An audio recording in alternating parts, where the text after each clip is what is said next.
प्यारे बच्चों, सुप्रभात। हमने पिछली गूगल मीट कक्षा में राम लक्ष्मण परशुराम संवाद शुरू किया था, लेकिन कुछ बच्चे इस कक्षा में शामिल नहीं हो पाए थे, इसलिए मैं पुनः इस पाठ को पढ़ा रही हूँ। गोस्वामी तुलसीदास जी भक्तिकालीन एक प्रसिद्ध कवि हैं, जिन्होंने रामचरितमानस एक प्रसिद्ध महाकाव्य लिखा था। गोस्वामी तुलसीदास जी की भाषा दोनों ही थी, ब्रज भी और अवधी भी, लेकिन रामचरितमानस उन्होंने अवधी भाषा में लिखा और विनय पत्रिका उन्होंने लिखी थी ब्रज भाषा में। उनकी पत्नी का नाम रत्नावली था। उनके पिता का नाम था आत्माराम दुबे और माता का नाम था हुलसी।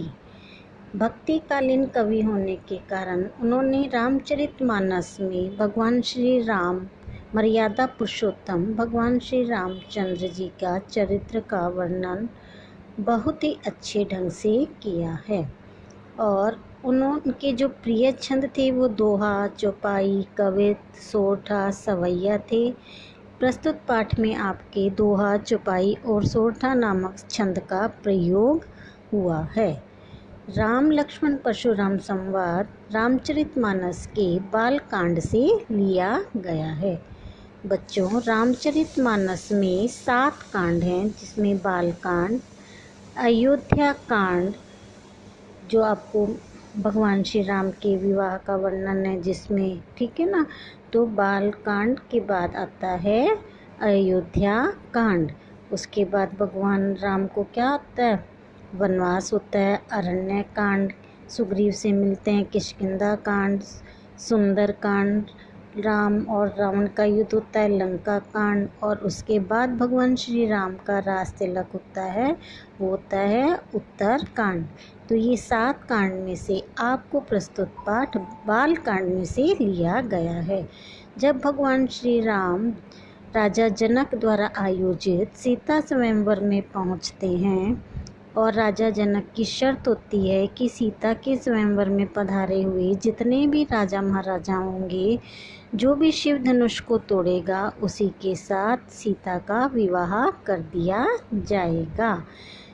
तो जब सभी राजा उसमें नाकाम होते हैं और भगवान श्री राम की बारी आती है, भगवान श्री राम शिव धनुष को छूते हैं और छूते ही वह टूट जाता है। तो परशुराम क्रोधित होते हैं। तो तीनों के बीच में जो संवाद माने होता है बातचीत। तो राम, लक्ष्मण और परशुराम जी के बीच में जो संवाद होता है उसको इसीलिए इस पाठ का नाम रखा है राम लक्ष्मण परशुराम संवाद।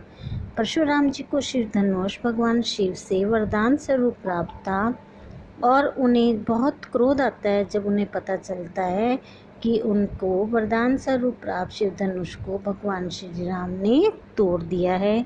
और वो भरी सभा में क्रोधित होते हुए आते हैं और अपने क्रोध में वह जो संवाद करते हैं वो संवाद आपका है राम लक्ष्मण परशुराम संवाद।